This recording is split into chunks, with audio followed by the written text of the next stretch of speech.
Hello friends, welcome to வெயில் Rojan crime diaries. நம்ம இந்தியாவில் இருக்க கர்நாடகாவில் இருக்கிற கொடகு டிஸ்ட்ரிக்ட்ல ஒரு காஃபி பிளான்டேஷன் இருக்கு. அந்த காஃபி பிளான்டேஷன்ல அக்டோபர் மாதம் 8ஆம் தேதி 2024 வழக்கம் போல அங்கே வேலை பார்க்குறவங்க வேலைக்கு போகிறாங்க. அப்படி அந்த காஃபி பிளான்டேஷனுக்குள்ள வேலைக்கு போகும்போது தொலைதூரத்தில் ஒரு பொருள் எரிஞ்சிட்டு இருக்கிறத பார்க்குறாங்க. பக்கத்தில் போய் பார்க்கும்போது அந்த பொருள் கிட்டத்தட்ட ஒரு 50% எரிஞ்ச நிலையிலையும் அந்த பொருள்லேருந்து நிறைய புகை மூட்டம் வர்றதையும் பார்க்குறாங்க. என்னடா அது காஃபி பிளான்டேஷனில் போய் யாரா என்னடா நெருப்பு வச்சு கொளுத்திட்டு இருக்காங்கன்னு பக்கத்தில் போய் பார்த்த அங்கே வேலை செய்கிற மக்களுக்கு ஒரு பேரதிர்ச்சி காத்துட்டு இருக்கு. பாதி எரிஞ்ச நிலையில ஒரு மனிதனோட சடலத்தை கண்டுபிடிக்கிறாங்க. அதை பார்த்த உடனே பதட்டமான அங்கே வேலை செய்கிற மக்கள் உடனே கர்நாடகா போலீஸுக்கு இதை பற்றி தகவல் சொல்கிறாங்க. அடுத்த 5 நிமிஷத்துக்குள்ளேயே கர்நாடகா போலீஸ், பாராமெட்ரிக் டீம் எல்லாருமே அந்த கிரைம் சீனுக்கு வராங்க. அதுவும் இறந்து போன அந்த சடலத்தை பார்க்கும்போது 50% எரிஞ்சு போனதுனால அந்த ஃபேஸை போலீஸால் ஐடென்டிஃபை பண்ண முடியல. அது உண்மையிலேயே எரிஞ்ச நிலையில் இருக்கிறது ஒரு ஆணா பெண்ணா, கொலை செய்யப்பட்டாங்களா இல்லை என்ன மாதிரி அவங்க மரணம் நிகழ்ந்திருக்கு அப்படிங்கிறத யாராலையும் யூகிக்க முடியல. காஃபி பிளான்டேஷன் அப்படிங்கிறது ஒரு டெசர்டான ஏரியா. அந்த ஏரியாவுக்குள்ள டூரிஸ்டோ இல்லை பொதுமக்களோ யாருமே வரமாட்டாங்க. ஒன்லி அங்கே வேலை செய்கிறவங்க மட்டும்தான் வருவாங்க. அப்படிப்பட்ட டெசர்டான இந்த ஒரு காஃபி பிளான்டேஷனுக்குள்ள இறந்த உடலை எடுத்துட்டு வந்து எரிச்சது யாரு, இல்லை யாராவது ஒரு நபரை இங்கே வச்சு கொலை பண்ணிட்டு அதுக்கப்புறம் எரிச்சிட்டாங்களா அப்படிங்கிற பலவிதமான கொஸ்டின் போலீஸுக்கு வர ஆரம்பிக்குது. இப்போ போலீஸை பொறுத்த வரைக்கும் ஃபர்ஸ்ட் கொலை செய்யப்பட்ட அந்த நபர் யாருன்னு ஐடென்டிட்டி தெரிஞ்சா மட்டும்தான் இந்த வழக்கை மேலும் எடுத்துட்டு போக முடியும். இப்போ போலீஸ் அந்த ஏரியாவுக்கு எல்லா மக்கள்கிட்டையும் கேட்குறாங்க, ரீசெண்டா இன்னைக்கோ இல்லை ஒரு 1 or 2 டேஸ்க்கு முன்னாடியோ சந்தேகப்படும்படியா ஏதாவது ஒரு கார் இந்த ஏரியாவுக்கு வந்துட்டு போச்சான்னு கேட்டதுக்கு அங்க இருக்கிற மக்கள் யாருமே நாங்க அந்த மாதிரி எந்த காரையும் பார்க்கலங்கிறாங்க. இப்போ போலீஸ் இந்த உடல் எங்க கண்டுபிடிக்கப்பட்டதோ அங்கிருந்து அப்படியே மெதுவா வந்து ஒரு 1 or 2 கிலோமீட்டர் ரேடியஸ் டிஸ்டன்ஸ்ல இந்த ஏரியால எங்கேயாவது சிசிடிவி கேமரா இருக்கான்னு பார்க்கும்போது ஒரு வீட்டில் வெளியில சிசிடிவி கேமரா பார்க்குறாங்க. அந்த சிசிடிவி கேமராவை கிராஸ் பண்ணி தான் ஒரு கார் இந்த காஃபி பிளான்டேஷனுக்குள்ள போக முடியும். இப்போ போலீஸ் கடந்த 8ஆம் தேதியிலிருந்து கிட்டத்தட்ட ஒரு வாரத்துக்கு முன்னாடி அந்த வீட்டை கிராஸ் பண்ணி போன கார் ஏதாவது போயிருக்கான்னு ஃபுல்லா செக் பண்ணி பார்க்கும்போது அக்டோபர் மாதம் 5ஆம் தேதி ரெட் கலர்ல இருக்கிற மெர்சிடஸ் பென்ஸ்ங்கிற ஒரு கார் இந்த காஃபி பிளான்டேஷனை நோக்கி பயணம் பண்ணதை அந்த வீட்டுக்கு வெளியில இருக்கிற சிசிடிவி கேமரா வச்சு கண்டுபிடிக்கிறாங்க. ஸோ கண்டிப்பா இந்த காருக்குள்ள வந்த ஒரு நபரை கொலை பண்ணிருக்கலாம், இல்ல ஒரு உடலை எடுத்துட்டு வந்து இங்க வந்து எரிச்சிருக்கலாம். இந்த மாதிரி தான் போலீஸ் திங்க் பண்றாங்க. இப்போ இந்த மெர்சிடஸ் பென்ஸோட நம்பர் என்னன்னு கண்டுபிடிச்சா மேபி இந்த வழக்கில் போலீஸுக்கு ஒரு ஃபர்தரா மூவ்மெண்ட் கிடைக்குங்கிறதுனால ஓகே இந்த காஃபி பிளான்டேஷனை நோக்கி வரணும் அப்படின்னா இப்போ ஃபர்ஸ்ட் அந்த சிசிடிவி கேமராவை எந்த வீட்டில் கண்டுபிடிச்சாங்களோ அந்த வீட்டை ரீச் பண்றதுக்கு இன்னொரு 4-5 கிலோமீட்டர் ரேடியஸ் டிஸ்டன்ஸ்ல இருக்கிற எல்லா சிசிடிவி கேமராவையும் செக் பண்ணி பார்க்கும்போது போலீஸுக்கு கிளியரா ஒரு ஐடியா கிடைக்குது. ஸோ போலீஸ் இந்த காஃபி பிளான்டேஷனுக்கு பக்கத்தில் பார்த்த மெர்சிடஸ் பென்ஸ் அந்த ரெட் கலர் கார் தான் பல கிலோமீட்டர் பயணம் பண்ணி இந்த காஃபி பிளான்டேஷனை நோக்கி பயணம் பண்ணதுக்குரிய வழி நெடுகா இருக்கிற சிசிடிவி காட்சிகளை பார்க்குறாங்க. ஃபைனலா போலீஸுக்கு இந்த கேஸ்ல ஒரு மிகப்பெரிய பிரேக் த்ரூ கிடைக்குது. அந்த ரெட் கலர் மெர்சிடஸ் பென்ஸ் காரோட பிளேட் நம்பரை கண்டுபிடிக்கிறாங்க. அந்த பிளேட் நம்பரை பார்த்தவனே கர்நாடகா போலீஸுக்கு இன்னொரு அதிர்ச்சி காத்துட்டு இருக்கு. அந்த ரெட் கலர் மெர்சிடஸ் பென்ஸ் கர்நாடகாவில் இருக்கிற கார் கிடையாது, அது தெலுங்கானா ஸ்டேட்ல இருந்து அந்த கார் இங்க வந்திருக்குங்கிற மாதிரி போலீஸுக்கு தெரியுது. Okay, that's okay, what ever it is, அது தெலுங்கானா வந்தாலும் சரி கர்நாடகா வந்தாலும் சரி, இப்போ அந்த பிளேட் நம்பர் நம்மளுக்கு கிடைச்சிருக்கு. ஸோ இந்த காருக்கு சொந்தக்காரர் யாருன்னு கண்டுபிடிச்சா உண்மையிலேயே இந்த கேஸை நம்மளால கிராக் பண்ண முடியுங்கிற மாதிரி இப்போ கர்நாடகா போலீஸ் தெலுங்கானா போலீஸை கான்டாக்ட் பண்ணி இந்த காரோட நம்பரை கொடுத்து அந்த ஓனர் யாருன்னு கண்டுபிடிக்க சொல்றாங்க. இப்போ தெலுங்கானா போலீஸும் விசாரிச்சு பார்த்ததுல இந்த red colour Mercedes Benz car Rameshkumar அப்படிங்கிற ஒரு மிகப்பெரிய தொழிலதிபருக்கு சொந்தமான காருன்னு தெரிய வருது. சரி ஓகே சார், நீங்க உடனே அந்த ரமேஷ்குமாரை பார்த்து விசாரிங்க, அவர் யார் கூட எதுக்காக கர்நாடகாவுக்கு இந்த காஃபி பிளான்டேஷனுக்கு வந்தாருன்னு கேட்டா இந்த கேஸை கிராக் பண்ண முடியும்னு சொல்லிட்டு இப்போ போலீஸ் அந்த ரமேஷ்குமார்ங்கிற பிசினஸ் மேனை பார்க்கறதுக்காக அவர் வீட்டுக்கு போறாங்க. அங்க தெலுங்கானா போலீஸுக்கு இன்னொரு பேரதிர்ச்சி காத்துட்டு இருக்கு. அந்த வீட்டில் வேலை பார்க்குற பெண்மணி என்ன சொல்றாங்கன்னா, சார் எங்க முதலாளி ரமேஷ்குமார் கடந்த 1 வாரமா மிஸ் ஆயிட்டாரு சார், அவரை காணோன்னு சொல்லி தான் அவங்க மனைவி போலீஸ் ஸ்டேஷன்ல கம்ப்ளைண்ட் கொடுத்துருக்காங்கன்னு அவங்க ஒரு மிகப்பெரிய குண்டு தூக்கி போறாங்க. இந்த வழக்கு ஏதோ பார்க்க ரொம்ப ஈஸியா சால்வ் பண்ண போற மாதிரி தெரிஞ்சா இந்த வழக்குல அவிழ்க்க முடியாத பல மர்ம முடிச்சுகள் இருக்கு.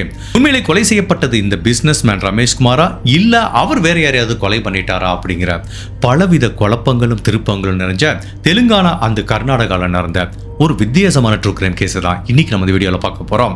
அப்படி அந்த காஃபி பிளான்டேஷனுக்குள்ள வச்சு கொலை செய்யப்பட்டது யாரு, அந்த கொலையை பண்ண கொலைகாரங்க யாருங்கிறத நம்ம தெரிஞ்சுக்கிறதுக்கு முன்னாடி உங்க டைம் 2 செகண்ட்ஸ் எனக்காக ஸ்பெண்ட் பண்ணி என்னோட வீடியோஸ் உங்களுக்கு பிடிச்சிருந்துச்சுன்னா லைக் பண்ணிட்டு கமெண்ட் பண்ணுங்க. இன் கேஸ் என்னோட சேனலை இது வரைக்கும் நீங்க சப்ஸ்கிரைப் பண்ணாம பார்த்தீங்கன்னா மறக்காம சப்ஸ்கிரைப் பண்ணி என்ன சப்போர்ட் பண்ணுங்க.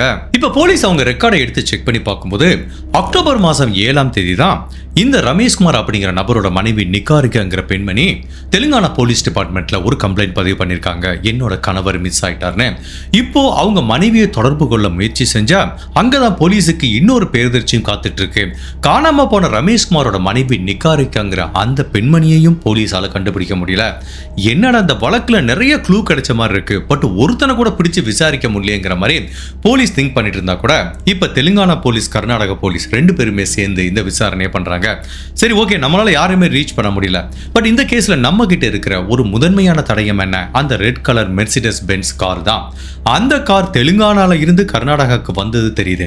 ஓகே, இப்ப தெலுங்கானால இருந்து கர்நாடகா போறதுக்கு, அதுவும் அந்த காஃபி பிளான்டேஷனுக்கு போறதுக்கு என்ன ரூட் அப்படிங்கறத கண்டுபிடிச்சு வழிநெடுகா இருக்கிற அங்க இருக்கிற டோல்ல இருக்க சிசிடிவி கேமராவை போலீஸ் செக் பண்ணி பார்க்கறாங்க.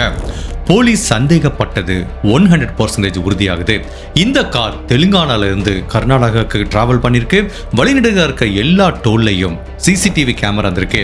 அந்த கேமரால நிறைய காட்சிகள் பதிவாயிருக்கு. கிட்டத்தட்ட மொத்தம் 500 காட்சிகளை போலீஸ் கண்டுபிடிக்கிறாங்க. சில காட்சிகள் கிளாரிட்டி நல்லா இல்லாம இருக்கு, பட் சில காட்சிகள் ரொம்ப தெளிவா இருக்கு. ஈவன் சில காட்சிகள்ல அந்த ரெட் கலர் மெர்சிடஸ் பென்ஸ் காருக்குள்ள யாரு இருந்தாங்க அப்படிங்கிறதும் பதிவாயிருக்கு. சோ போலீஸ் என்ன கண்டுபிடிக்கிறாங்கன்னா, ஒரு ஆண் அந்த ரெட் கலர் மெர்சிடஸ் பென்ஸ் காரை ஓட்டிட்டு வந்திருக்காரு. அவருக்கு பக்கத்துல ஒரு பெண் உட்கார்ந்துருக்காங்க. மொத்தம் அந்த காருக்குள்ள 2 பேர் தான் இருந்திருக்காங்க. இப்போ போலீஸ் அந்த சிசிடிவி காட்சிகள் எல்லாத்தையும் பிரிண்ட் அவுட் எடுத்து போட்டோ மாதிரி டெலிவர் பண்ணி இப்போ காணாம போன ரமேஷ்குமார் அப்படிங்கிற அந்த பிசினஸ் மேனோட குடும்ப உறவுகள் கிட்ட காமிக்கிறாங்க. இது உங்க பையனோட காரு, ஓகேவா? அந்த காருக்குள்ள ஒரு ஆண் பெண் இருக்காங்க. இந்த 2 பேரை உங்களால அடையாளம் கண்டு கொள்ள முடியுமான்னு கேட்கிறாங்க. இந்த ரமேஷ்குமாரோட குடும்ப உறவுகள் எல்லாம் பார்த்து அந்த காரை ஓட்டிட்டு போன நபர் யாருன்னு எங்களுக்கு தெரியல, கண்டிப்பா அது என்னோட பையன் கிடையாது, பட் அந்த ஆணுக்கு பக்கத்துல ஒரு பெண் உட்கார்ந்துருக்காங்கல்ல, அவங்கள எங்களுக்கு நல்லா தெரியுங்கிறாங்க. உடனே போலீஸ் ரொம்ப ஆர்வமாகி ஓகே சொல்லுங்க யாருன்னு கேட்டதுக்கு, அது காணாம போன ரமேஷ்குமாரோட மனைவி நிகாரிகாங்கிற பெண்மணி தான் பேசஞ்சர் சீட்ல உட்காந்து டிராவல் பண்ணிருக்காங்க அப்படிங்கிறத ரமேஷ்குமாரோட குடும்ப உறவுகளை உறுதிப்படுத்துறாங்க. இப்போ போலீஸுக்கு ஒண்ணுமே புரியல. இவர் காணாம போயிருக்காரு, அவர் மிஸ் ஆயிட்டாருன்னு அவங்க மனைவி கம்ப்ளைண்ட் பண்ணிருக்காங்க. வழிநெடுக இருக்க சிசிடிவி காட்சிகள்ல சந்தேகப்படும்படி ஆள் அடையாளமே தெரியாத 3வது நபர் காரை டிரைவ் பண்ணிட்டு போயிருக்காரு. அவர் பக்கத்துல இவங்க மனைவி உட்கார்ந்துருக்காங்க. அப்போ போலீஸுக்கு கிளியரா ஒரு விஷயம் புரியுது.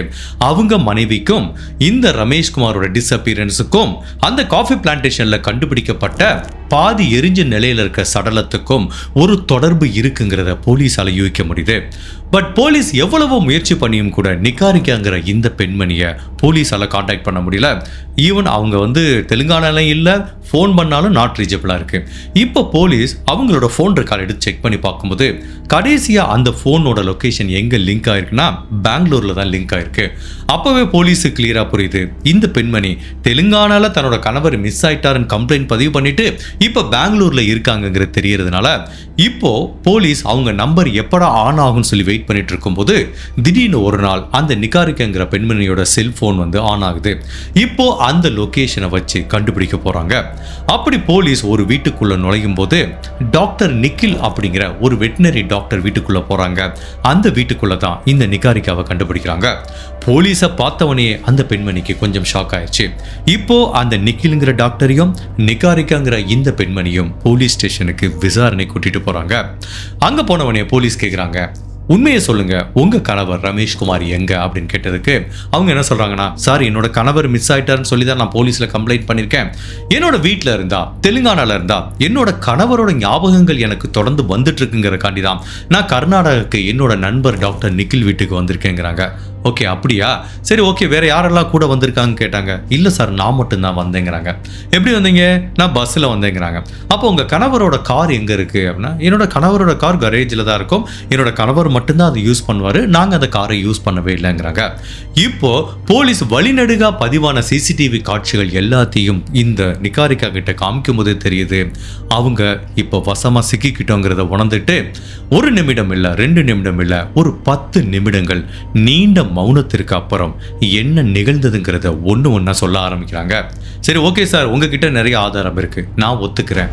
என்னோட கணவர் ரமேஷ்குமார் இப்போ உயிரோட இல்லை, அவர் கொலை செய்யப்பட்டிருக்காரு. நீங்க காஃபி பிளான்டேஷன்ல கண்டுபிடிக்கப்பட்ட அந்த பாதி எரிஞ்ச நிலையில இருக்கிற உடல் என்னோட கணவருக்கு சொந்தமானது அப்படிங்கிற மாதிரி சொல்றாங்க. ஓகே, அப்போ நீங்கள் டாக்டர் நிக்கில்ங்கிற ஒரு நபர் இருக்காரு, இவருக்கும் அந்த கொலைக்கும் என்ன தொடர்புன்னு கேட்டால், இந்த டாக்டர் நிக்கில் தான் அந்த உடலை போய் டிஸ்போஸ் பண்ணுறதுக்கு எனக்கு உதவி செஞ்சார் அப்படிங்கிற மாதிரி சொல்கிறாங்க. சரி ஓகே, டாக்டர் நிக்கில் நீங்கள் இருக்கீங்க, பட் அந்த மெர்சிடஸ் பென்ஸ் காரை ஓட்டிட்டு வந்த அந்த நபர் யார் அப்படின்னு கேட்டால், அதுக்கு இவங்க வாயை திறந்து பதிலே சொல்ல மாட்டேங்கிறாங்க. ஈவன் மற்ற பண்ண கொலையவே ஒத்துக்கிட்டாங்க, பட் அந்த காரை ஓட்டிட்டு வந்த நபரை பற்றி ஒரு வார்த்தை கூட சொல்ல மறுத்துட்டாங்க. நிகாரிகா வாயை திறந்து அந்த நபர் யாருன்னு சொல்ல மாட்டேங்கிறாங்க. இப்போ போலீஸ் இந்த டாக்டர் நிகில் கிட்ட வராங்க. சார், நீங்கள் ஒரு டாக்டர், ஓகேவா, நீங்கள் இந்த கொலைக்கு உடந்தையாக தான் இருந்திருக்கீங்க, இந்த கொலையை நீங்கள் பண்ணலை, நீங்கள் போலீஸுக்கு விசாரணைக்கு ஒத்துழைப்பு கொடுத்தீங்கன்னா உங்களுக்கு குறைவான தண்டனை நாங்கள் வாங்கி தரோம்னு சொல்லும்போது அவர் என்ன சொல்கிறாருன்னா, சார், காரை ஓட்டிட்டு வந்த அந்த நபரோட பேர் அத்துல், அவரும் நிகாரிகாவும் தான் இங்கே வந்தாங்க, மற்றபடி அந்த அத்துல் யாருன்னு எனக்கு தெரியாது, அவர் இப்போ எங்கே இருக்காருன்னு எனக்கு தெரியாது, நானும் நிகாரிகாவும் நல்ல ஃப்ரெண்டு, இந்த கொலை பண்ணிட்டு அந்த உடனே டிஸ்போஸ் பண்ணுறதுக்கு உதவி செஞ்சால் எனக்கு நிறைய பணம் தரேன்னு சொன்னாங்க, அதுக்காண்டி தான் நான் உதவி செஞ்சேன் தவிர இந்த கொலையில் எனக்கு இன்வால்வ்மெண்ட் கிடையாது, அந்த அத்துல்ங்கிற நபர் யாருன்னு எனக்கு தெரியாது, இப்போ அந்த நபர் எங்கே இருக்காருன்னு கூட எனக்கு தெரியாதுங்கிற மாதிரி சொல்கிறாங்க. இப்போ போலீஸுக்கு அந்த காரை ஓட்டிட்டு வந்த நபரோட பேர் மட்டும் தெரியுது, பட் அந்த நபர் எங்கே இருக்காருன்னு தெரியல. உண்மையிலேயே அந்த அத்துல்ங்கிற நபர் யாரு, அவர் எங்கே இருக்காரு அப்படிங்கிற தகவல் ஒன்லி நிகாரிகாவுக்கு மட்டும்தான் தெரியும். இப்போ போலீஸ் திரும்பவும் நிகாரிகா கிட்ட, நாங்கள் அந்த பேரை கண்டுபிடிச்சிக்கிட்டோம், இப்போ நீங்கள் ஒழுங்காக உண்மையை சொன்னீங்கன்னா இந்த விசாரணையை சீக்கிரமாக முடிச்சு உங்களுக்கு குறைவான தண்டனை வாங்கி தரோம், இல்லை நீங்கள் முடியாதுன்னு சொன்னீங்கன்னா கண்டிப்பாக எங்களால் அத்துலை கண்டுபிடிக்க முடியும், பட் அதுக்கப்புறம் உங்களுக்கு கொடுக்க போகிற தண்டனை நீங்கள் கற்பனையில் கூட நினச்சி பார்க்க முடியாததா இருக்குங்கிற மாதிரி போலீஸ் மிரட்டல் தோணியில் ஒரு விசாரணை பண்ண விட்டு ஃபைனலாக நிகாரிகா அந்த அத்துல்ங்கிற நபர் எங்கே இருக்காருன்னு சொல்கிறாங்க. அந்த அத்துலோட சொந்த ஊர் ஹரியானா ஸ்டேட், இப்போ அவர் ஹரியானாவில் தான் இருக்கார் அப்படிங்கிற மாதிரி அந்த அத்துலோட நம்பரை கொடுக்குறாங்க. அந்த அத்துலோட நம்பரோட லொக்கேஷனை வச்சு கண்டுபிடிச்சி இப்போ தெலுங்கானா போலீஸ் அந்த ஹரியானா போலீஸை காண்டாக்ட் பண்ணி அத்துல்ங்கிற நபரை அங்கே அரெஸ்ட் பண்ணி வைக்க சொல்கிறாங்க. அதுக்கப்புறம் இங்கேருந்து அவங்க ஹரியானாக்கு போயிட்டு அந்த அத்துலை அரெஸ்ட் பண்ணிட்டு இப்போ விசாரணைக்காக கூட்டிட்டு வராங்க. இப்போ இந்த 3 பேரோட விசாரணை பெங்களூர்ல நடக்குது. என்னதான் கொலை செய்யப்பட்ட நபர் தெலுங்கானா ஸ்டேட்டை சேர்ந்தவராக இருந்தால் கூட இந்த கொலை பண்ணப்பட்டதோ இல்லை இந்த உடல் கண்டுபிடிக்கப்பட்டதோ பெங்களூர்ல, அதனால இனிஷியல் இன்வெஸ்டிகேஷன் எல்லாமே பெங்களூர்ல தான் நடக்க ஆரம்பிக்குது. ஸோ இந்த 3 பேர்கிட்ட விசாரணை பண்ணும்போது ஒரு ஸ்டேஜில் இவங்க 3 பேர்த்துக்குமே தெரியுது நம்ம வசமா மாட்டிக்கிட்டோம்னு சொல்லிட்டு, இதுக்கு மேல நம்ம மறைக்கிறதுக்கு ஒண்ணுமே இல்லைன்னு சொல்லிட்டு இந்த ராம்குமார்ங்கிற நபருக்கு என்ன நிகழ்ந்ததுங்கிற விஷயத்த ஒண்ணா அவங்க மனைவி சொல்ல ஆரம்பிக்கும் போது அது ஒட்டுமொத்த போலீஸ் டிபார்ட்மெண்ட்டையும் அதிர்ச்சிக்குள்ளாக்குச்சு. இப்படியெல்லாம் கூடவா ஒரு மனைவி இந்த உலகத்துல இருப்பாங்கன்னு சொல்லிட்டு எல்லாத்தையுமே ரொம்பவே அதிர்ச்சிக்குள்ளாக்குச்சு.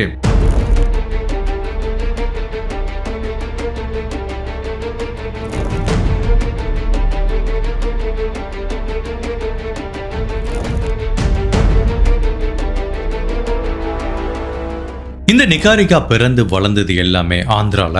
ஸோ அப்படி அவங்க ஒரு வசதியான குடும்பத்தில் தான் பிறந்து வளர்ந்துருக்காங்க. ஈவன் அவங்க அம்மா அப்பா நல்ல வசதியாக இருந்திருக்காங்க, கௌரவமான ஒரு குடும்பத்தை சேர்ந்தவங்க. சின்ன வயசில் இந்த நிகாரிகா ரொம்ப பிரைட்டான ஸ்டூடெண்ட்டாக இருந்திருக்காங்க. ஸ்கூல் படிக்கிறப்பையும் சரி, காலேஜ் படிக்கிறப்பையும் சரி, எஜுகேஷன்லேருந்து எக்ஸ்ட்ரா கரிக்குலம்லேயும் ரொம்ப பிரைட்டான நம்பர் 1 ஸ்டூடெண்ட்டாக இருந்துட்டு வராங்க. ஓகே, இப்போ ஸ்கூல் முடிச்சாச்சு, அதுக்கப்புறம் ஒரு இன்ஜினியரிங் காலேஜ் ஜாயின் பண்ணுறாங்க. இவங்களோட லட்சியம் என்ன அப்படின்னா இந்த பிஇ முடிச்சுட்டு அதுக்கப்புறம் சாஃப்ட்வேர் இன்ஜினியராக ஒர்க் பண்ணி வெளிநாடுகளுக்கெல்லாம் போய் வேலை பார்க்கணுங்கிற நோக்கத்தில் தான் இன்ஜினியரிங் படிக்க ஆரம்பிக்கிறாங்க. அப்படி இன்ஜினியரிங் படிக்கும்போது அங்கே ஒரு நபரோட இவங்களுக்கு காதல் ஏற்படுது. ஸோ செகண்ட் இயரில் காதலிக்கிறாங்க, தேர்ட் இயரில் காதலிக்கிறாங்க. பட் இன்ஜினியரிங் எஜுகேஷன் முடிகிறதுக்கு முன்னாடியே தன்னோட வீட்டுக்கு தெரியாமல் அந்த நபரை ஓடி போய் திருமணம் பண்ணிக்கிறாங்க.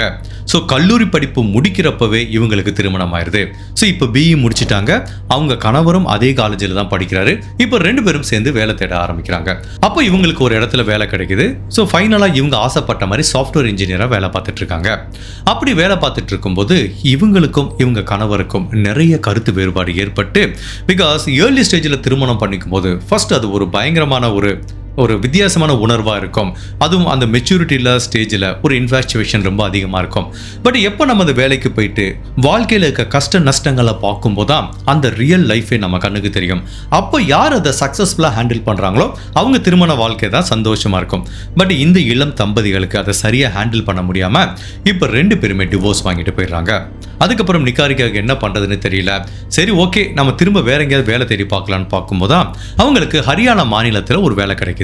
ஸோ இப்போ தன்னோட வேலை வாய்ப்புக்காக ஹரியானாக்கு போகிறாங்க. அப்படி ஹரியானாக்கு போன இடத்துல டேட்டிங் ஆப் யூஸ் பண்ணும்போது ஒரு நபர் கூட பழக்கம் ஏற்படுது.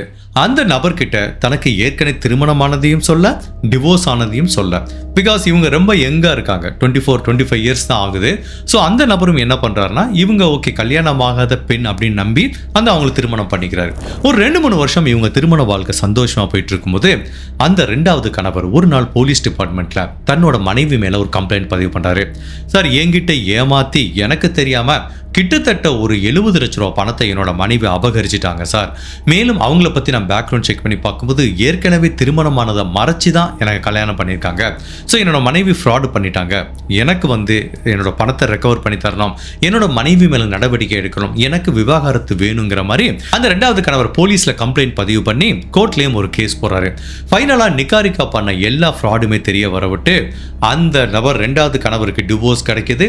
அதுக்கப்புறம் நிக்காரிக்காவை ஜெயிலுக்கு அனுப்பிடுறாங்க. இவங்க ஹரியானா ஸ்டேட்லயே ரொம்ப நாள் ஜெயிலில் இருந்துட்டு வர்றாங்க. அப்படி ஒரு ஜெயிலில் இருக்கும்போது கூட இருக்கிற ஒரு பெண் கைதியோட அவங்களுக்கு ஒரு நல்ல ஃப்ரெண்ட்ஷிப் ஏற்படுது. தன்னோட வாழ்க்கையில் நடந்த எல்லாத்தையும் அந்த பெண் கைதி கிட்ட சொல்றாங்க. அந்த பெண் கைதி என்ன சொல்றாங்க, உனக்கு யாரும் இல்லைன்னு கவலைப்படாதமா, நீ ஜெயிலேருந்து போனவனா என்னோட பையனை உனக்கு நான் அறிமுகப்படுத்தி விடுறேன். ஸோ அவன் உனக்கு நல்ல ஃப்ரெண்டாக இருப்பான்னு சொல்லிட்டு இவங்க ஜெயிலேருந்து போனவனைய அத்துல் அப்படிங்கிற தன்னோட பையனை அறிமுகப்படுத்துறாங்க. ஸோ அத்துல் அண்ட் நிக்காரிக்கா 2 பேரும் பழக ஆரம்பிக்கிறாங்க. ஒரு ஸ்டேஜில் காதலிக்க ஆரம்பிக்கிறாங்க. அப்போ நிக்காரிக்கா என்ன தோணுது, ஓகே நம்ம வாழ்க்கை தடமாறி போயிடுச்சு, இப்போ திரும்பவும் அந்த சாஃப்ட்வேர் இன்ஜினியர் வேலைக்கே போகலான்னு சொல்லி தேடும்போது அவங்களுக்கு அப்போ தான் தெலுங்கானாவில் திரும்பவும் வேலை கிடைக்குது. சரி ஓகே, தமிழுக்கு தெலுங்கானாலே கிடைக்குது, ஆந்திரா சொந்த ஊர், பக்கத்துக்கு ஊருக்கு போன மாதிரி இருக்குன்னு சொல்லிட்டு தன்னோட காதலர்கிட்ட என்ன சொல்கிறாங்கன்னா, நான் ஃபஸ்ட்டு வேலை போய் பார்த்து செட்டில் ஆகிறேன், அதுக்கப்புறம் உன்னை திருமணம் பண்ணிக்கிறேன்னு சொல்லிட்டு இவங்க தெலுங்கானாக்கு போகிறாங்க. அப்படி போகும்போது ஒரு ஃப்ளைட்டில் ரமேஷ்குமார்ங்கிற ஒரு தொழிலதிபரோட அறிமுகம் கிடைக்குது. அந்த ரமேஷ்குமாருக்கு 53 வயசு ஆகுது. அவருக்கு ஏற்கனவே திருமணமாகி பெரிய பெரிய பசங்க 2 குழந்தைகள் இருக்கு. ஸோ இவங்க ஃப்ளைட்டில் பக்கத்தில் உட்காந்து ஒரு கோ பேசஞ்சருங்கிற முறையில் அறிமுகம் ஆகிக்கிறாங்க. 2 பேரும் ஃப்ரெண்ட் ஆகுறாங்க. அதுக்கப்புறம் மணிக்கணக்காக போய் ஃபோனில் பேச விட்டு 2 பேரும் காதலிக்க ஆரம்பிக்கிறாங்க. அப்போதான் ரமேஷ்குமார்ங்கிற தொழிலதிபர், ஆகா இந்த நிக்காரிக்கா மேலே நம்மளுக்கு இவ்வளவு காதல் இருக்கு, அவங்கள திருமணம் பண்ணிக்கலாம்னு சொல்லிட்டு தன்னோட மனைவியையும் டிவோர்ஸ் பண்ணிட்டு தன்னோட குழந்தைகளையும் அனாதையாக்கிட்டு நிக்காரிக்காங்கிற இந்த பெண்மணியை திருமணம் பண்ணிக்கிறாரு. ஸோ இவங்க 2 பேரும் ஒரு பெரிய பங்களால வாழ ஆரம்பிக்கிறாங்க. அவர் கோடிக்கணக்கான சொத்துக்கு சொந்தக்காரு, அவர்கிட்ட பலவிதமான கார் இருக்கு. ஸோ நிக்காரிக்காக்கு திடீர்னு இந்த ஒரு ஆடம்பர வாழ்க்கையை பார்க்க விட்டு அவங்களால நம்பவே முடியல. காய்கறி கடைக்கு போனா கூட ஒரு மெர்சிடஸ் பென்ஸ் கார்ல போற அளவுக்கு வசதி வருது. நம்மளுக்கு எவ்வளவு வசதி இருக்கே, நம்ம எதுக்கு வேலைக்கு போறோம்னு சொல்லிட்டு எந்த வேலைக்கும் போகாம தன்னோட கணவரோட பணத்துல சுகபோகமா ஒரு வாழ்க்கையை வாழ ஆரம்பிக்கிறாங்க. அப்படி போயிட்டு இருக்கும்போது ஒரு நாள் இந்த கணவர் என்ன பண்றாரு, ரமேஷ்குமார் நிறைய ஒரு பிஸ்னஸ் பண்ணிட்டு இருக்காரு. அப்போ தனக்கு சொந்தமான ஒரு லேண்டை விற்கிறாரு. அந்த லேண்டு மூலமா அவருக்கு 9 கோடி ரூபாய் பணம் கிடைக்குது. இதை பத்தி அவங்க மனைவி நிக்காரிக்காவுக்கு தெரிய வருது. என்னடா இவ்வளவு பெரிய பணத்தை விற்கிறானே, நம்ம கேட்போம், இந்த பணத்தை நம்ம பேர்ல டிரான்ஸ்ஃபர் பண்ண சொல்லி கேட்போம்னு சொல்லிட்டு ரமேஷ்குமார்ட்ட போய் நிக்காரிக்கா கேட்குறாங்க. அதுக்கு ரமேஷ்குமார் கடுப்பாயிட்டார். இந்த மாதிரிலாம் கேட்காத, என்னைக்குமே நீ என் மனைவி தான், எல்லா சொத்தும் உனக்கு தான் வரப்போகுது, இப்போ எதுக்கு தேவையில்லாம போய் பணத்தை ஓம் பேருக்கு டிரான்ஸ்ஃபர் பண்ண விடுறேன்னு சொல்லிட்டு ரொம்ப கோபம் பேச விட்டு நிக்காரிக்காவோட கோபத்தை தூண்ட ஆரம்பிக்குது. ஏன்டா இவ்வளோ பெரிய பணக்காரனா இருக்க ஒரு பொண்டாட்டி ஒரு 9 கோடி ரூபாய் கேட்டா தரமாட்டியா நீயே, இருடா உனக்கு சரியான பாடம் புகுத்துறேன் அப்படிங்கிற மாதிரி அவங்களுக்கு தோணுது. ஓகே, தன்னோட கணவர் மேல அவங்களுக்கு அவ்வளோ அன்பு கிடையாது, பணத்துக்காண்டி தான் திருமணம் பண்ணிக்கிட்டாங்க. தன்னோட கணவர் கிட்ட எவ்வளவோ சொத்து இருந்தா கூட அவர் ரெடி கேஷா இந்த 9 கோடி ரூபாய் வச்சிருக்கிறது நிகாரிகாவோட கண்ணை உறுத்திட்டே இருக்கு. இந்த பணத்தை எப்படி அபகரிக்கிறதுன்னு பிளான் பண்ணும்போது அவங்களுக்கு ஒரே ஒரு வழி தான் கிடைக்குது. இந்த ரமேஷ்குமாரை போட்டு தள்ளிட்டா ஆட்டோமேட்டிக்கா அவன் பேர்ல இருக்க எல்லா சொத்து நமக்கு வந்துடும், இந்த 9 கோடி ரூபாய் நமக்கு வந்துடும், ஹரியானால இருக்க தன்னோட காதலரும் தனக்கு சொந்தமாயிருவான்னு சொல்லிட்டு இப்போ ரமேஷ்குமாரை கொலை பண்ணலான்னு முயற்சி பண்றாங்க. இதை தனியா பண்ண முடியாதுங்கிறதுக்காக ஹரியானால இருக்கிற தன்னோட காதலருக்கு போன் போட்டு சொல்றாங்க, இந்த மாதிரி ஒரு பணக்காரங்க கூட நான் இருக்கேன், நீ வந்துரு, அவனை போட்டு தள்ளிட்டா நம்மளுக்கு கோடிக்கணக்கான சொத்து கிடைக்கும், அதுக்கப்புறம் நம்ம 2 பேரும் திருமணம் பண்ணிட்டு சந்தோஷமா இருக்கலாம்னு சொல்லவிட்டு அந்த அத்துலும் சரின்னு சொல்லிட்டு ஹரியானால இருந்து தெலுங்கானாக்கு கிளம்பி வர்றான்.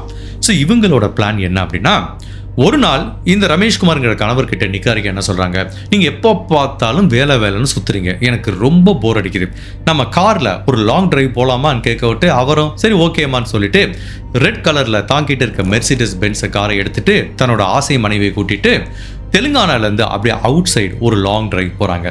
கிட்டத்தட்ட தெலுங்கானாலேருந்து 1 hour டிரைவ் பண்ணி போனதுக்கப்புறம் பக்கத்தில் ஒரு மிகப்பெரிய ஹோட்டல் வருது. எனக்கு கொஞ்சம் பசிக்குது, ஏதாவது சாப்பிட வாங்கி கொடுங்கன்னு சொல்லிட்டு அந்த ஹோட்டலில் வண்டி நிப்பாட்ட சொல்கிறாங்க. ஸோ இப்போ ரமேஷ்குமார் அண்ட் நிகாரிகா 2 பேரும் சாப்பிட்டுட்டு இருக்கும்போது ஒரு நபர் அப்படி போகிறாரு. அந்த நபரை பார்த்தோன்னே நிகாரிகா பயங்கர ஹாப்பி ஆகிட்டாங்க. அதுல் அப்படிங்கிறாங்க. உடனே கணவர் கேட்குறாரு யாருன்னு கேட்டால், இவர் என் கூட ஃப்ரெண்டுங்க, முன்னாடி வேலை பார்த்தாருங்க, இவரை பார்த்தே பல வருஷம் ஆச்சுன்னு சொல்லும்போது அந்த அத்துலும் நிகாரிகா எப்படி இருக்குன்னு சொல்லிட்டு 2 பேரும் ஒன்றுமே தெரியாத மாதிரி அவங்க கணவரை ஏமாத்துறதுக்கு ஒரு நாடகம் போடுறாங்க. அப்போ இந்த அத்துல் என்ன சொல்கிறான், நான் இப்போ ஹரியானாவில் பிஸ்னஸ் பண்ணிட்டு இருக்கேன், ஒரு பிஸ்னஸ் விஷயமா தான் வந்து இங்கே உன்னை பார்த்து ரொம்ப சர்ப்ரைஸாக இருக்குன்னு சொல்லும்போது இந்த நிகாரிகா தட்ஸ் ஓகே, எனக்கும் ஹாப்பி தான், இது பாரு இதான் என்னோட கணவர் ரமேஷ்குமார்னு சொல்லிட்டு கணவர் இன்ட்ரடியூஸ் பண்ணி விடுறாங்க. இப்போ 3 பேரும் சேர்ந்து லஞ்சு சாப்பிட்றாங்க. அப்போ நிகாரிகா அத்துல் கிட்ட கேட்குறாங்க, சரிப்பா இப்போ என்ன பிளான், எங்கே போயிட்டு இருக்கேன்னு கேட்டால், இல்லை நான் பக்கத்தில் ஒரு ஊருக்கு போனோம், என்னோட ஃப்ரெண்டு ஒருத்தர் வர்றேன்னாரு, அவருக்காக வெயிட் பண்ணிட்டு இருக்கேன், அவர் ட்ராப் பண்ணுறேன்னு சொன்னார்னு சொல்லிட்டு, ஒன்றும் ப்ராப்ளம் இல்லை, நாங்களும் அதே சைடு தான் போகிறோம், நீ பேசாமல் எங்களோட வந்துடுறேன், நாங்களும் ட்ராப் பண்ணிடுறோன்னு சொல்கிறாங்க. இவங்க கணவர் ரமேஷ்குமாருக்கு இங்கே என்ன நடக்குதுன்னே புரியல. இவங்க 2 பேரும் பிளான் போடுறாங்கிறது அவரால் துளி கூட யூகிக்க முடியல. ஏதோ ஆக்சிடென்ட்டாக 2 பேரும் மீட் பண்ணாங்கன்னு நினச்சிட்டு இவரும் கூப்பிட்றாரு, அதுல் பரவாயில்ல எங்களோட காரில் வாங்க, ஆன் தி வே தான், நான் ட்ராப் பண்ணுறேங்கிறாங்க. சரி ஓகே போகலான்னு சொல்லிட்டு 3 பேர் கிளம்புறாங்க. அப்போ நிகாரிகா வழி நடுங்க ரொம்ப தாகமாக இருக்குன்னு ஒரு 3 ஜூஸ் பாட்டிலை வாங்கிக்கிறாங்க. அதுக்கப்புறம் அந்த 3 பேரும் ஆளுக்கு ஒரு ஜூஸை குடிச்சிக்கிட்டு காரில் ஏறுறாங்க. ஸோ கணவர் ரமேஷ்குமார் காரை டிரைவ் பண்ணுறாரு, பக்கத்தில் மனைவி உட்காந்துருக்காங்க, பேக் சைடு வந்து அத்துல் உட்காந்துருக்காரு.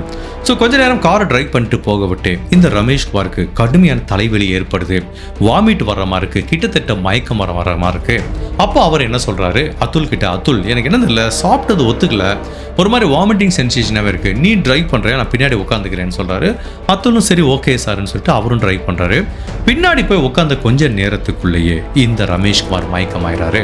அதாவது தான் வாங்கிட்டு வந்த ஜூஸ் பாட்டில் அந்த கணவருக்கு மயக்க மருந்து கொடுத்து அவரை மயக்கமாக்கியிருக்காங்க. மயக்க மருந்து கலந்தாங்களோ இல்லை விஷ மருந்து கலந்தாங்களோ தெரியல. அதுக்கப்புறம் இந்த அத்துல் என்ன பண்ணுறான், இந்த நிகாரிகா போட்டிருந்த அவங்களோட சுடிதாரில் இருக்க துப்பட்டாவை எடுத்து காருக்கு உள்ளேயே வச்சு அப்படி ஓரமாக நிப்பாட்டிட்டு இந்த ரமேஷ்குமாரை கழுத்தை நெரிச்சு கொலை பண்ணுறாங்க.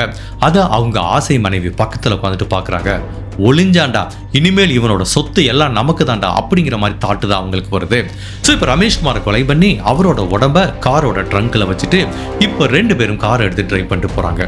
இப்போ அடுத்து எங்க போய் இந்த உடலை டிஸ்போஸ் பண்றதுன்னு தெரியல. அப்போ நிகாரிகா சொல்றாங்க, நீ ஒன்று பொண்ணு காரை நேரம் பெங்களூருக்கு விடுங்கிறாங்க. உடனே அவனும் பெங்களூருக்கு விட்டுறாரு. ட்ரங்க்ல உடல் இருக்கு. நேரா டாக்டர் நிக்கில் அப்படிங்கிற இவரோட வீட்டுக்கு போறாங்க. நிகாரிகா நிக்கில் 2 பேருமே நல்ல நண்பர்கள். அப்போ டாக்டர் நிக்கில் கிட்ட, நான் என் கணவரை கொலை பண்ணிட்டேன், அவரோட உடம்பை டிஸ்போஸ் பண்றதுக்கு நீ எனக்கு உதவி செய்றியான்னு கேட்குறாங்க. நிக்கில் பயங்கர ஷாக் ஆகிட்டார். என்னமா சொல்ற, கொலை பண்ணிட்டியா? ஆமா பண்ணிட்டேன், இவ்வளோ சொத்து வருது, உனக்கு ஒரு பெரிய அமௌண்ட் தரேன், ஹெல்ப் பண்றியா இல்லையான்னு கேட்டதுக்கு இவ்வளோ பெரிய அமௌண்ட்டை கொடுக்குறாங்கன்னு சொல்ல விட்டு அவரும் சரின்ட்டாரு. அப்போ அவர் என்ன சொல்றாருன்னா, கொஞ்ச நேரம் நம்ம வெயிட் பண்ணுவோம், இருட்டட்டும், இங்க இருந்து கிட்டத்தட்ட ஒரு 150 கிலோமீட்டர் டிராவல் பண்ணி போனா ஒரு காஃபி பிளான்டேஷன் இருக்கு, அதுக்குள்ள போய் இந்த உடலை நம்ம எரிச்சிருவோம், அப்படி எரிச்சிட்டோம்னா கண்டிப்பா யாராலையும் கண்டுபிடிக்க முடியாதுன்னு சொல்ல விட்டு இவங்களுக்கு ஒரு நல்ல ஐடியா இருக்கு. பிகாஸ் இவர் தெலுங்கானாவை சேர்ந்தவர், அங்க வச்சு கொலை பண்ணிருக்காங்க. பெங்களூர்ல கொடகு டிஸ்ட்ரிக்ட்ல இருக்க ஒரு காஃபி பிளான்டேஷன்ல போய் எரிச்சிட்டா ஃபேஸ் தெரியலன்னா யாராலையும் எப்படி கண்டுபிடிக்க முடியும், நம்ம தப்பிச்சிடலாங்கிற மாதிரி அவங்க அன்னைக்கு இருட்டுற வரைக்கும் வெயிட் பண்ணிட்டு நிறைய பெட்ரோல் வாங்கிட்டு மறுநாள் சாயங்காலம் கிளம்பி இந்த கொடகு டிஸ்ட்ரிக்ட்ல இருக்கிற ஒரு காஃபி பிளான்டேஷனுக்கு போகிறாங்க. ஸோ 3 பேரும் அப்படி போகும்போது தான் அந்த கார் அந்த சைடில் இருக்கிற ஒரு சிசிடிவி காட்சிகளில் பதிவாயிருக்கு. ஸோ அதுக்கப்புறம் அந்த காஃபி பிளான்டேஷனுக்குள்ள போயிட்டு ஒரு பெட்ஷீட்டில் இந்த உடலை சுற்றி பெட்ரோல் ஊற்றி எரிச்சு அதுக்கப்புறம் வந்துடுறாங்க. ஸோ இவங்க என்ன நினச்சிட்டாங்க, அந்த உடல் முழுவதுமாக எரிஞ்சு போயிருன்னு நினச்சிருக்காங்க. பட் பாதி எரிஞ்சு போன நிலையில் அது அப்படியே ஸ்டாப் ஆனதுனால தான் மறுநாள் அங்கே வேலைக்கு வந்தவங்க இதை கண்டுபிடிச்சிருக்காங்க. ஸோ இவங்க 2 பேரும் இந்த உடலை ஃபுல்லாக எரிச்சிட்டு வந்திருக்காங்க. அத்துல் அங்கேருந்து நேராக கிளம்பி ஹரியானாக்கு போயிட்டான். அதுக்கப்புறம் இவங்க என்ன பண்ணுறாங்கன்னா நிக்கில பெங்களூரை ட்ராப் பண்ணிட்டு இவங்க தெலுங்கானாக்கு போகிறாங்க. ஸோ அதுக்கப்புறம் தெலுங்கானா போலீஸ் ஸ்டேஷனுக்கு போயிட்டு தன்னோட கணவர் மிஸ் ஆயிட்டார்னு ஒரு கம்ப்ளைண்ட் பதிவு பண்ணிட்டு எப்படியும் தன்னோட கணவரை யாராலையும் கண்டுபிடிக்க முடியாதுன்னு நினச்சிட்டு இருந்தவங்களுக்கு அடுத்த 3 நாள்லயே காஃபி பிளான்டேஷனுக்குள்ள இந்த மாதிரி ஒரு இறந்த சடலத்தை கண்டுபிடிச்சிருக்காங்க. பாதி எரிஞ்ச நிலையில இருக்குன்னு சொல்ல விட்டு இவங்களுக்கு ஒரு பதட்டம் வந்துருச்சு. போலீஸ் நம்மளை பிடிச்சிருவாங்களோ அப்படிங்கிற பயத்துல தான் இந்த டாக்டர் நிக்கில் அப்படிங்கிறவரோட வீட்டில் போய் பெங்களூர்ல பதுங்கி இருந்திருக்காங்க. ஸோ ஃபைனலாக இந்த வழக்கில் சம்மந்தப்பட்ட 3 குற்றவாளிகளும் அரெஸ்ட் பண்ணி இந்த வழக்கோட விசாரணை இன்னுமே நீதிமன்றத்தில் நடந்துட்டு இருக்கு.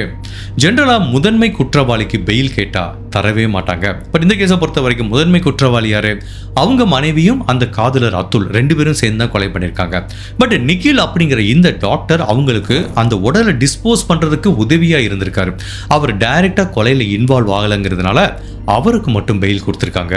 மற்ற 2 பேரும் இன்னும் ஜெயிலில் தான் இருக்காங்க. ஹோப்ஃபுல்லி இந்த வழக்கில் இந்த 3 பேத்துக்கும் கடுமையான தண்டனை கிடைக்குங்கிற மாதிரி எதிர்பார்க்கப்படுது. இந்த வழக்கை பற்றி நான் என்ன ஃபீல் பண்ணுறேன்னா, இந்த பெண்மணி பாருங்க இன்ஜினியரிங் படிச்சிருக்காங்க, கம்ப்யூட்டர் இன்ஜினியரை வேலை பார்த்துருக்காங்க. இதுவும் 29 வயசுல இவ்வளோ பெரிய கொலையை பண்ணியிருக்காங்க. அதுக்குள்ள 3 திருமணம் பண்ணியிருக்காங்க. அன்பிலீவபிள். ஸோ இவங்களோட மைண்ட் செட்டே எப்படி இருக்குன்னா, வாழ்க்கையில் உழைச்சி முன்னேறணுங்கிறதுலாம் இல்லை, ஷார்ட்கட்டில் போயிட்டு கூடிய சீக்கிரத்தில் நிறைய பணம் சம்பாதிக்கணும் அப்படிங்கிறது தான் இவங்களோட முழு நோக்கமாக இருந்திருக்கு. சரி, இந்த பெண்மணியோட கேரக்டர் இப்படி வச்சுப்போம். பட் ரமேஷ்குமார்ங்கிற அந்த நம்பரை எடுத்துக்கோங்க. 53 வயசு ஆகுது, ஒரு பெரிய பணக்காரர், அழகான குடும்பம் இருந்திருக்கு, குழந்தைகள் இருக்கு. அதை விட்டு ஃப்ளைட்டில் போனப்போ ஒரு பொண்ணோட பழக்கம் ஏற்பட்டு அந்த பொண்ணை பற்றி சரியாக பேக்ரவுண்ட் செக் கூட பண்ணாமல் ஈவன் இந்த நிகாரிக்காவுக்கு திருமணம் பண்ணும்போது 29 வயசு, அவருக்கு 53 வயசு ஆகுது. எவ்வளவு ஏஜ் டிஃபரன்ஸ் இருக்கு. இவ்வளவு ஏஜ் டிஃபரன்ஸ்ல தான் விசாரிக்காத ஒரு பொண்ணுக்காக தன்னோட மனைவியை டிவோர்ஸ் பண்ணி குழந்தைகளையும் அனாதையை விட்டுருக்காரு. அந்த ரமேஷ்குமார்ங்கிற நபரை என்ன சொல்றதுன்னு தெரியல. மேபி அவர் பண்ண தப்புக்கு சரியான தண்டனை கிடைச்சிருக்கு. நான் நிறைய கிரைம் கேஸ்ல படிச்சிருக்கேன். சில தடயங்களை வச்சு போலீஸ் சொல்லுவாங்க, இந்த தடயங்களை ஒருத்தன் விட்டுட்டு போயிருக்கானா இவன் கண்டிப்பா இதுக்கு முன்னாடி கொலையே பண்ணதில்லை, இவன் புது கொலைக்காரம்பாங்க. பட் சில தடயங்கள் கூட கிடைக்காம பேசிக்கா ஒரு கொலை பண்ணா இந்த எவிடன்ஸை ஒருத்தன் விட்டுட்டு போவான். பட் அது கூட விட்டுட்டு போகாம ஒருத்தன் போயிருக்கானா அவன் ஒரு எக்ஸ்பீரியன்ஸான கொலைகாரன், இதுக்கு முன்னாடி கண்டிப்பா நிறைய கொலை பண்ணியிருக்கான், அவனுக்கு கண்டிப்பா அந்த எவிடன்ஸை பத்திலாம் நிறைய அறிவு இருக்கு அப்படிங்கிற மாதிரி தான் திங்க் பண்ணுவாங்க. பட் இந்த கேஸை பாருங்க, இந்த பெண்மணி என்ன தைரியத்தில் தான் தப்பிச்சிருவோன்னு நினச்சிருக்காங்கன்னு எனக்கு தெரியல. இப்போ இருக்கிற டயத்தில் ஒரு கார் ஒரு ஸ்டேட் விட்டு ஸ்டேட் போனால் எவ்வளவு டோல் இருக்கும், எவ்வளவு கேமரா இருக்கும், எவ்வளவு காட்சிகள், எவ்வளவு டிஜிட்டல் ஃபுட் பிரிண்ட்ஸ் பதிவாயிருக்கும், இதை பற்றிலாம் அவங்களுக்கு தெரியல. அவங்க நினச்சது என்னன்னா, தெலுங்கானாவில் அந்த கொலையை பண்ணியிருக்கோம், நம்ம போய் பெங்களூரில் ஒரு காஃபி பிளான்டேஷனில் போய் போட்டு வந்துட்டா அப்பாடி யாரும் கண்டுபிடிக்க மாட்டாங்க அப்படின்னு நினச்சிட்டு இருக்காங்க. But that is not the case. Actually even கிடைக்கிற ஒரு சின்ன தடயம் கூட, அதுவும் இப்போ இருக்கிற காலகட்டத்தில் கண்டிப்பா டிஜிட்டல் ஃபுட் பிரிண்ட் இல்லாம குற்றவாளிகள் தப்பிக்கிறதுக்கு வாய்ப்பு இல்லை. அதுவும் இந்த கேஸை போலீஸ் அப்படி ரிவர்ஸாக ட்ராக் பண்ணியிருக்காங்க பாருங்க. இந்த காஃபி பிளான்டேஷனுக்கு உள்ளே போகிறப்போ என்ன ஒரு சிசிடிவி கேமரா இருக்குன்னு பார்த்துருக்காங்க. அதை ட்ரைலாக வச்சு அப்படியே பேக் சைடு போயிட்டு அந்த கார் எங்கேருந்து எந்த ரூட்லேருந்துலாம் வந்திருக்குன்னு சொல்லி கெஸ் பண்ணி அப்படி சிசிடிவி காட்சிகளை அப்படி ரிவர்ஸ் இன்ஜினியரிங் சொல்லுவாங்க. அப்படி போயிட்டு பேக் சைடு போய் தான் இந்த காரை கண்டுபிடிச்சிருக்காங்க. அதுக்கு உள்ளே இருக்கிற நபர் யாருன்னு கண்டுபிடிச்சிருக்காங்க. உண்மையிலே இவங்க ஒரு ஸ்மார்ட்டான கொலைகாரங்கள்லாம் நான் சொல்லவே மாட்டேன். இந்த பெண்மணி வேணா அவங்கள ரொம்ப திறமையானவங்க நினைச்சிருக்கலாம். ஹரியானாலேருந்து தன்னோட காதலனை வர சொல்லி கொலை பண்ணிட்டு வேற ஒரு ஸ்டேட்ல போய் நம்ம டிஸ்போஸ் பண்ணிட்டா திறமையா அந்த கொலையில தப்பிச்சிடலாம்னு நினைச்சிருக்காங்க. பட் உண்மையிலேயே அவங்க அந்த அளவுக்கு ப்ராப்பரா பிளான் பண்ணலைங்கிற மாதிரி தான் நான் சொல்லுவேன். இந்த கொலைக்கான பேசிக்கான காரணம் என்ன அப்படின்னா, ஒன்று அவசர புத்தி, 2 பேராசை. பட் இந்த நிகாரிக்காவை எடுத்துக்கோ, அவங்க ஈவன் காதலியாக கூட இல்லை, இப்போ மனைவியே ஆயிட்டாங்க. ரமேஷ்குமார் 53 வயசாகுது. ஓகே, இப்போ அவர் மனைவி விட்டு டிவோர்ஸ் வாங்கிட்டாரு, குழந்தைகள் இப்போ இவங்களோட மட்டும்தான் இருக்காரு. ரமேஷ்குமாருக்கு அப்புறம் என்ன ஆகும், அவரோட சொத்து எல்லாம் என்ன ஆகும்னா, அவங்க முதல் மனைவியோட பசங்களுக்கு ஒரு ஷேர் போகும், கண்டிப்பாக நிகாரிக்காவுக்கும் ஒரு ஷேர் வரும். பட் இவங்களுக்கு அது வரைக்கும் பொறுமை இல்லை. அந்த கையில் 8 கோடி ரூபா பார்த்தோன்னா உடனே அந்த பணம் வேணுங்கிற பேராசை தான். ஸோ லைஃப்பில் நம்ம எதுக்குமே பொறுமையாக இருக்கணும். பட் இவங்ககிட்ட அந்த பொறுமை இல்லை. அவசரப்பட்டு அந்த பேராசையில் இம்மிடியேட்டாக அந்த 8 கோடி ரூபாய்க்கு ஆசைப்பட்டு இந்த ரமேஷ்குமார்ங்கிற கணவரை ரொம்ப கொடூரமா கொலை பண்ணிருக்காங்க. அட் தி எண்ட் நிகாரிகாங்கிற இந்த பெண்மணி ரொம்ப மோசமான பெண்மணி. அட்லீஸ்ட் அவங்க போலீஸ்ல இப்பயாவது மாட்டிக்கிட்டாங்க. இன்கேஸ் இதுல இருந்து தப்பிச்சுட்டாங்கன்னா இன்னும் எத்தனை பேர் இந்த மாதிரி ஏமாத்தி திருமணம் பண்ணுவாங்கன்னு தெரியாது. இந்த மாதிரி எத்தனை கொலைகள் நடந்திருக்கும் அப்படிங்கறத யாராலும் யூகிக்க முடியாது. பிகாஸ் கொலை பண்ற கொலைகாரங்க ஒரு கொலை பண்ணிட்டு அந்த கொலையில இருந்து தப்பிச்சுட்டாங்கன்னா அவங்களுக்கு ஒரு அதீத தைரியம் வரும். ஓகே, நம்ம இந்த மாதிரி பேட்டர்னில் போய் பண்ணிட்டா போலீஸ் நம்மளை ரீச் பண்ண மாட்டாங்கங்கிற மாதிரி தோணிட்டு ரொம்ப கான்ஃபிடென்ட்டாக அந்த கிரைமை பண்ணுவாங்க. ஈவன் நான் நிறைய சீரியல் கில்லிங் கேஸில் கூட பார்த்துருக்கேன். ஃபர்ஸ்ட் கொலை, ரெண்டாவது கொலை அப்படி ரொம்ப லாங் கேப்பில் இருக்கும், கண்டுபிடிக்க முடியலையா, அடுத்தடுத்து கொலைகள் நடக்கும். அதுக்குரிய காரணம் அந்த கில்லருக்கு, சீரியல் கில்லர் கிடைக்கிற சைக்காலஜிக்கல் பெனிஃபிட் தான். லக்கிலி இந்த பெண் போலீஸில் மாட்டிக்கிட்டாங்க. அதனால் நிறைய ஆண்களோட வாழ்க்கையும் உயிரும் தப்பிச்சிருக்கு தான் நான் சொல்லுவேன்.